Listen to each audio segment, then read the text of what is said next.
Hey everybody, Brian McWhite with JP Willman Realty Twin Cities here with another Agent Spotlight. And this morning we have one of our longest tenured agents at JP Willman, Dylan Maitland. Yeah, thanks for having me out, Brian. Thanks for making it happen. Yeah, super excited. You've been with us a long time now, I mean basically since the beginning. Yeah, essentially.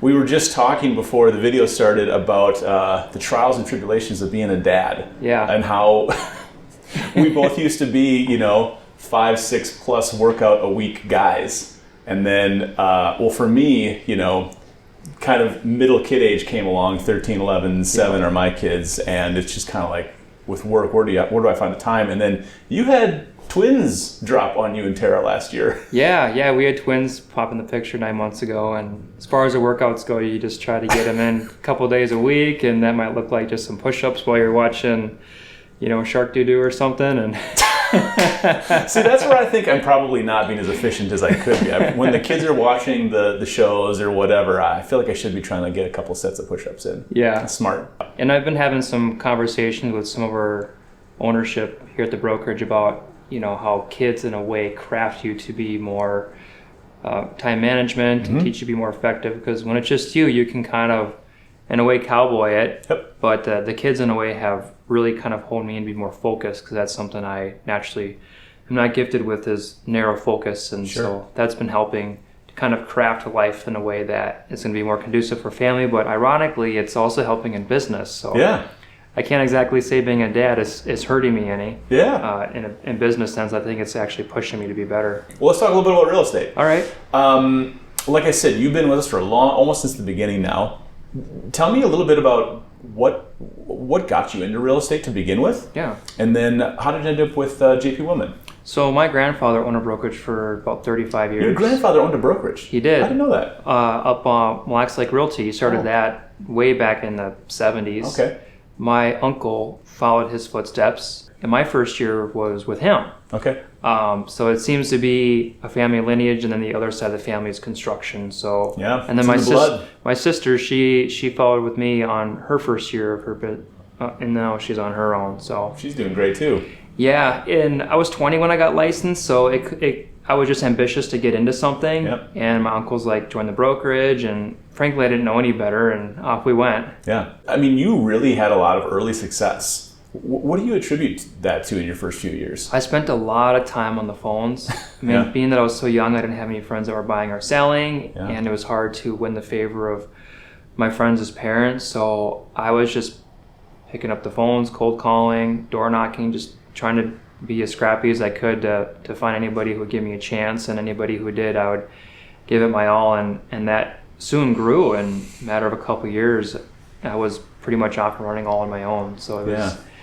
it was, I guess in a way, it was kind of a blessing that I was so young, because I didn't know any different. Sure. And so failure to me was just part of it. Mm-hmm. But looking back to look at some of those call sheets I had and conversations I had, you just can't help but to kind of laugh. But I was thankful though for the time I did get in, because it was a time where I could just in my life get in and focus and fail forward, if you would. Yeah. I'm curious now, I mean, you're 29, you've been 9 years in the business now already at 29. What would you say to newer agents coming into the business about these are the kinds of things you need to know, or this is what it takes to be successful, or if I were to do it differently, here's what I do?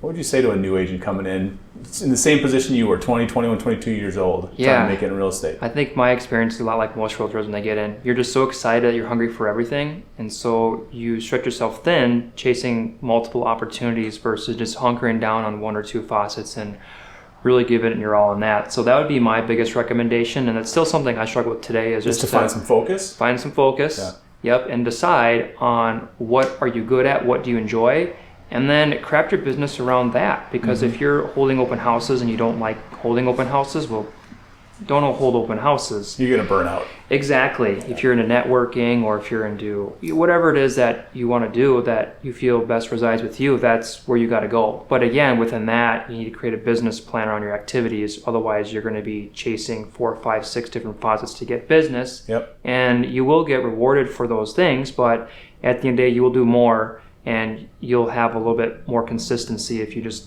double down on one or two action items. Oh gosh, I think that's such good and advice. It's really, really hard. It is. Because you're so excited. Exactly. Yeah. I run into so many new agents who, I love that piece of advice, because I do run into so many new agents who are kind of like, I want to do investing, and I want to do this and that, and let's do some flips, and I'm kind of like, boy, those all are great things. But if you don't go deep and be committed to one or two things, you're probably not going to have the opportunity to do all those things. For sure. And there's so many layers, like even if you pick to, let's say, network, there's follow-up actions, there's, how are you going to craft future conversations? How are you going to craft your own marketing and your own image, if you will, in real estate? And it's easy to not really focus and go deeper in your layers, because the more deeper in the layers you can go, the stronger your foundation will be. Yeah. So 9 years in real estate, how have you managed your motivation and your drive? Like, what's kept you hungry? Or have there been times where you haven't been as hungry? And what have you done there? Yeah. There's been seasons where you wake up, you're super excited, and that carries you a while. And there's just some times where you just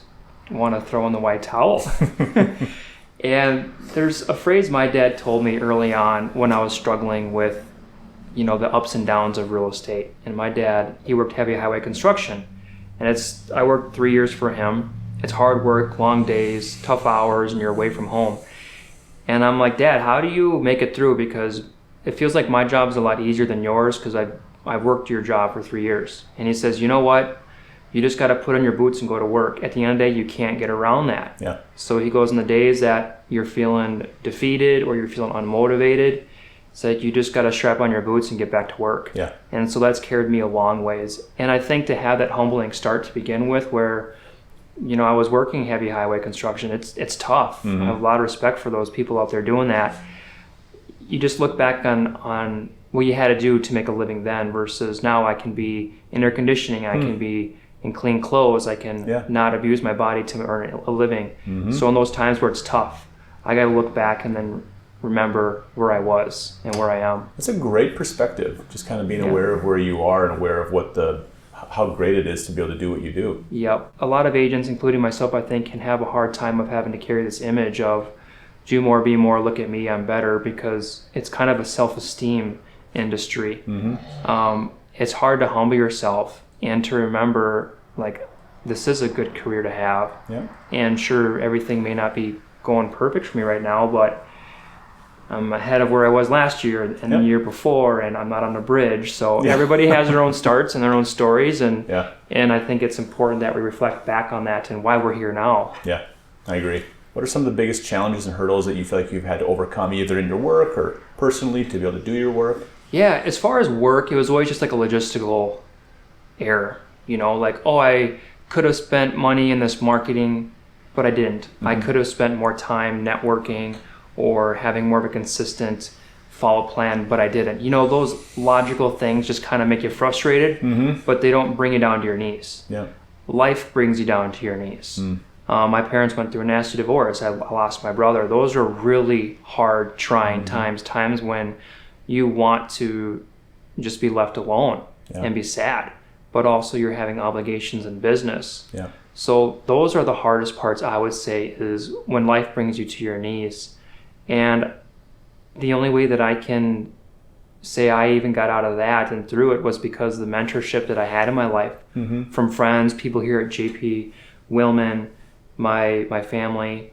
It was tough, but without those relationships and people investing back into you, I don't know how anybody would make it. Yeah. So that's something moving forward in my life that I've tried to have more of a focus on, is just not on to the next thing, but to try to have a little bit of introspective and try to heal from life's events and to, just do the best you can to have that work-life balance, but remember, like, it's not always about business. Yeah. On the surface, you just appear to be a very resilient person, but underneath the surface, it's because you're like really working hard at those things and processing them and trying to figure out what you can learn and how to move forward. And it's not like, resilience isn't easy.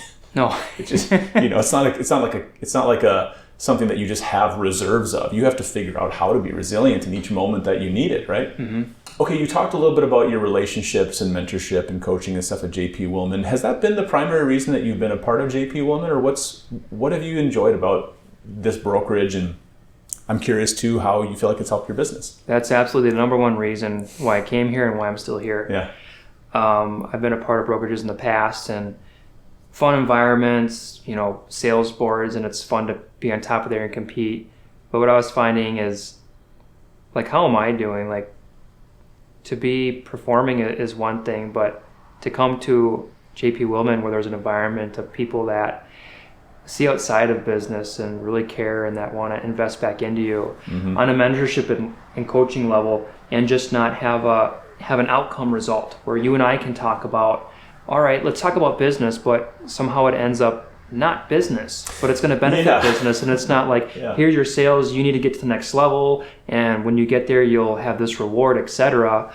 I think when you're here, there's a lot more focus on the intangibles that help build business. Yeah. Because if you're not doing good, you're not going to perform well. And if you are performing well, but you're not doing good well, eventually that's going to come back around and it's going to throw you. So but I really enjoyed the mentorship here. It really is a family feel, and everybody that comes in and out of these doors, it's conversations of how are you, not hey, what's your next sale? Yeah. I mean, productivity matters. Yeah, it's fun. But I was going to say, I mean, you and I, you've primarily done your coaching and mentorship with somebody else. Your and my connection has kind of been about personal life and being a dad and faith at times and fitness and all these other things that are going on, because I think you and I both realize, like, we're all whole human beings. It's not like you got your work self and your personal self. It's all intertwined. Right. It all affects each other. For sure. So absolutely. I've really valued that about the two of us, and that our relationship here at the brokerage has been more personal actually than business. Yeah. And I really hold on that relationship. It feels like when you're in this kind of industry, if you don't belong to this brokerage or you're not in the industry, it's like, okay, now you have to dismiss those relationships. Where if tomorrow I came and said, hey, Brian, I'm not going to do real estate anymore, you'll be like, okay, and we're going to still be friends. Of course. Yeah. I'll have a few questions for you about that. I'm sure first. You would. But we'll still be friends. Oh, yeah. We'll still look for our next triathlon together and stuff like that. Yeah. Or, I don't know, maybe bike riding now. Yeah, that'd be great. Something a little less, lower impact. Easier on the knees. Easier on the knees. Tell me about, what are the parts of your real estate game that you still want to polish? I mean, you're a veteran now. At 29, you're a veteran. But I mean, what are the parts of your real estate game, your career, that you still want to polish up, improve on, take to the next level? Yeah, I'm glad you asked that one, because that is, I think, the biggest next step for me in my career. It's going to be a decade at the end of this year. It's nuts. And I'm 29. I know. It's crazy to think at 30 I'm already going to have a full decade in a career somewhere. I look at my early years versus now, and it's just comical to see, the changes. But I really want to polish up the areas in terms of, like, what's my message? What's the value that I can really bring people? Who am I as a person? So that kind of goes twofold in, like, marketing, imaging, and then also kind of the trajectory I want to take my sales and my efforts. Yep. I want to grow more into the investment side, which has been a growing thing already. I want to grow more into the custom new construction and larger projects. Great. Not that my first-time home buyer that's buying a townhome isn't as less important, but as I get more experience and I grow more into this industry, I want to take bigger leaps into bigger opportunities. Yeah. And so I just know that's going to take, again, a little bit more focus on learning, like I said earlier, when I tell new agents, focus on what you're good at, what you enjoy. I need to tell myself that now, to say, you've had 10 years, you know what you're good at, you know what you're not good at, and really double down on the things that I am good at, and find delegation and leverage on the things that I'm not great at, like the marketing and the email campaigns and and coordinating. All the things that JP Willman does really well. Right. Yeah, which is great. I love that. But you still got to do it. You still got to do it. You still got to do the work. Yeah, so long answer short, I really just want to be grow into who I am and take that to the next level in terms of bigger opportunities within what I'm already doing. Yeah. It's easy to say, okay, you've had 10 years here, you can do real estate and this other business, but again, it's already hard enough to manage one business at a high level, let alone two. So I think we'll just focus on the one and do it better. Yeah, that's smart. I'm excited for you for those big opportunities. I mean, it feels time. you have so much knowledge and experience under your belt at this point that stepping into some of those bigger projects just seems like the natural thing. Yeah. I'm not quite sure where it is, but we'll get there soon enough. Yeah, we'll find it. Yeah. You, of course, I've known you long enough to know that you have a huge heart for people. I'm curious, I wanted to ask you how you feel like that translates into your interactions with clients or with other agents even. What do you try to bring to a relational situation with a transaction, a client, and their agent? What's important to you in those relationships? So I like to win. Okay. But winning sometimes can be short-sighted. Uh-huh. So a lot of times a conversation, negotiation can not go great, and you want to be, a little bit more overbearing than you should. Yeah. So in those conversations, I tell myself, if I value people, I have to be respectful of them, even if I'm not getting my way. Mm-hmm. Over the years, I look back on some areas where I would have been a lot more black and white about, where now I'm more understanding and having empathy for other people's situations. Of course. It's easy to look negatively upon somebody's situation that you haven't gone through. Yeah. And then when you go through a couple of situations of your own, you think, okay, well, we're all people at the end of the day, and we all deserve respect. I think that's life in general. I think that perspective just kind of comes with age and with experience if you're open to learning that, everyone's got kind of this whole, here's a person's life, here's how much I know about it, here's how much I know about their life. Right. And so, I want to, the golden rule, I want to engage with people the way that I would want them to engage and treat me, in business. I want to win too.